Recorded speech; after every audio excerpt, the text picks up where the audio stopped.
Ever wondered why uh, places like Libya, Egypt, Morocco, Algeria, Tunisia, Libya look so much un-African? I'm talking about the people occupying there. Have you ever wondered that part? Were you ever told that Libya were once 90%, well, I even say 99% blacks before the Italian invasion, before Italy penetrated the country and did the magic they did? The same thing happened in Egypt. They try to make you see Egypt as among the countries in the Middle East. That's a big lie. There was also an occupation in Egypt, then also Morocco, then Algeria, then Tunisia, and then recently South Africa. That was where the occupation stopped. It didn't stop as a result of the willingly said, okay, it's enough. No. It stopped because an awakening was going around Africa. The format was already open. People knew the script. Okay, this is what these guys are doing. Not to worry, I arranged, I packaged, and I put together a clip that will actually throw more light. I always tell people it's always very good for you to look towards history, learn, open books, do research. Don't just believe what you're told or what the mainstream media push to your face. There's more to things you hear and you see on TV or on papers or on social media. Read. True history never lies. And they made you believe that they came and sold civilization to you. That's a big lie. And that big lie I'm going to debunk. Africa was way, way, way civilized, even more than most cities in Europe, long before the invasion of Europeans. And don't be fooled, it wasn't all of Africa that was subdued. King Menelik of Ethiopia fought back. He pushed back the Italian forces, and he won at the Battle of Adwa. I'm sure most of you have not heard of this. He crushed the Italian forces at the Battle of Adwa, a battle that shocked the whole of Europe. They were like, wow, an African country, because sometimes they see us as savage. King Menelik read through the script. They were coming with civilization, business, treaties. He said, wait, Ethiopians are among the first, one of the oldest places where you have education. They were educated long before even most Europeans were still living in the caves. Don't let these people lie to you. So he fought back and he crushed them. Same thing happened to King Traore in West Africa. He fought the French forces for 16 good years. 16 years. 16 years. Then you have Queen Amina of Zazo in today's Nigeria. She already built walls in her city long before colonization. She had an army. She built walls. The same also goes to the Queen of Ashanti, Queen Yao. That one fought, she rebelled against British forces. So don't let people think that Africans just sat idle and waited for these colonizers to come with civilization. That's a big lie. That's a big lie. In the Conference of Berlin in 1884, no African leader, no African chief, no African king was invited to that conference. It was hosted by the then German Chancellor, King Otto von Bismarck, 1884, where he invited 14 European countries to discuss how they will split Africa to avoid them warring against each other for their share of Africa. So they came and agreed how they will amicably share a place that was inhabited by human beings. This was what we were discussing as if it was a piece of cake, where they will split Africa. You take this, you take this, you take this, Belgium take this, France take this, the British take this. Yes. So don't be fooled. Don't think Whenever you see Europeans, you've seen salvation. It doesn't make sense. Read your history. Open books. These guys came and truncated the growth Africa was going through. King Leopold of Belgium took Congo and he committed the biggest hidden genocide known to modern man. Committed just genocide. More than 10 million Africans were massacred in Congo. Some had their arms, their hands chopped off for not meeting with their quota of rubber production, daily rubber production. So I put up this clip. Please make sure you watch it to the very end. Educate yourself. Watch it to the very end so you can learn one or two. One or two is about you get to know how most of these countries in Africa became whites overnight or became Arabs overnight, and how most of the blacks were actually pushed to almost extinction. You get to learn the occupation happening in South Africa, where you have we have French. We have white settlements scattered all over South Africa, where blacks are not allowed to venture into. Blacks are not permitted to come close to those places. In South Africa, in fact, it's like having countries inside a country. And it will surprise you to know that 80%, in fact, South Africa is made up of 80% blacks and then 20% whites. Then with this number, only about 4%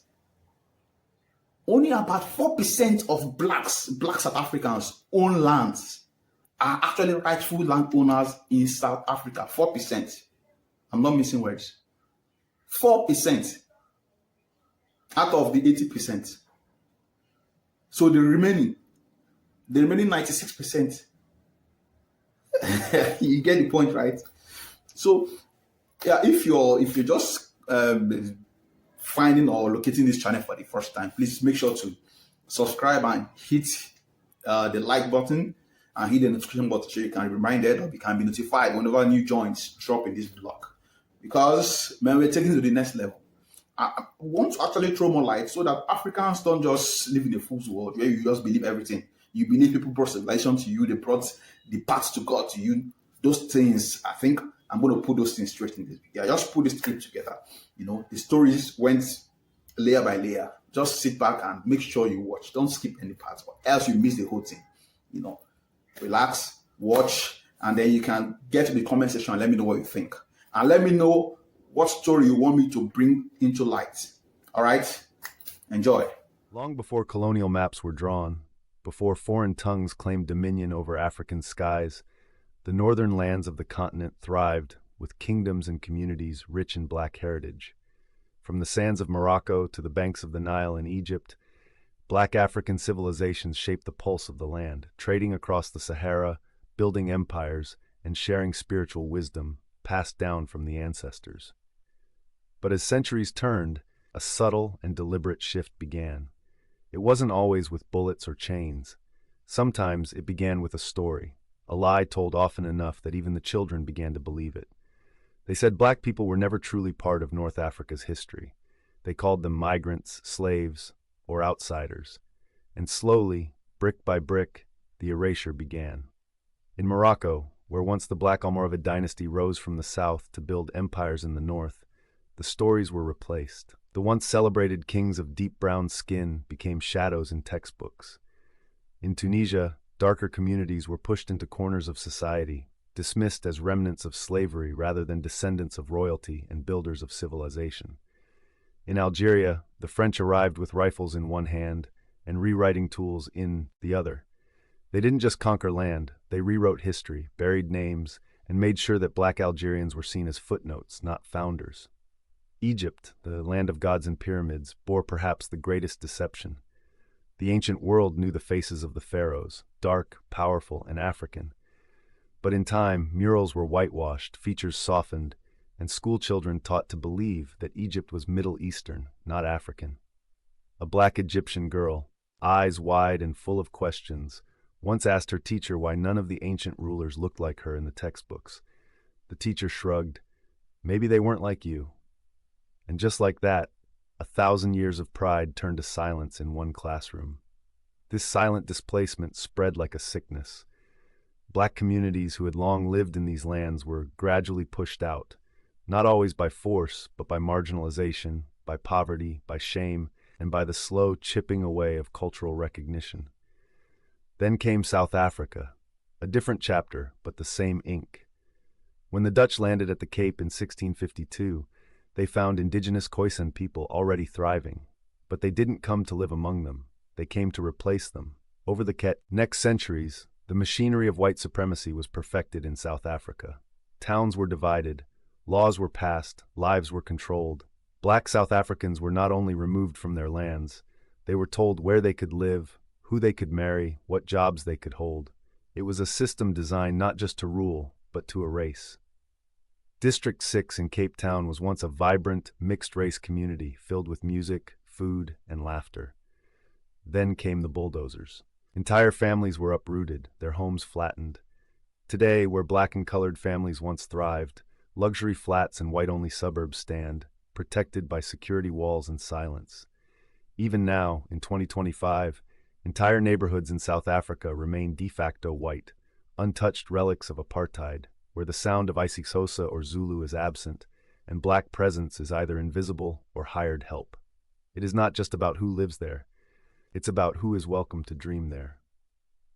The pattern was not unique to South Africa. Across Africa, the agenda echoed like a colonial drumbeat.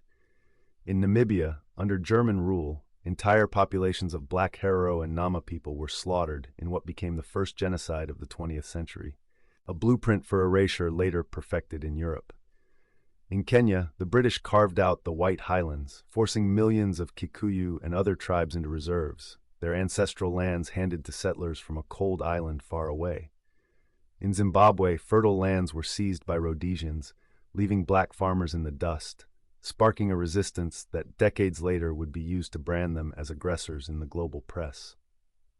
In Libya, Italian colonizers saw black Libyans as inferior. Many were interned in camps in the desert, left to die nameless. Mauritania, long after the colonial flags came down, continued a racial caste system that treated black Africans as second-class citizens, or worse, as slaves. In Sudan, the ruling Arab elite waged silent and not-so-silent wars against black communities in the south and west, culminating in genocides that the world watched without urgency. In Chad, Niger, and parts of Mali, French colonial legacies propped up lighter-skinned elites, marginalizing darker-skinned populations and suppressing their languages, faiths, and customs. It was a strategy older than colonialism itself: divide, rule, and remove. But Africa has a long memory. The soil remembers every footstep. The rivers hum old names even when the tongues go silent. From Timbuktu to Cairo, from Windhoek to Nairobi, the continent carries the echo of those who refuse to be forgotten. Today, a quiet uprising brews. In the alleys of Algiers, young Afro-Maghrebis wear their hair natural and sing in mother tongues that once faced extinction. In Cape Town, statues of colonizers fall while artists paint murals of Khoisan queens.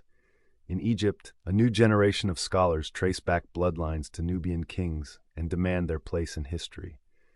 Africa is healing, not because the world has apologized, but because her children are remembering. The drums are being dusted off. The names are being spoken again, and every time a child asks, "Why don't they teach us about this?" another ancestor smiles, knowing that silence has an end. This was never just about land. It was about identity. It was about power. It was about who gets to tell the story of Africa and who gets to be erased from it. But the story isn't over. Africa is writing again, in her own ink.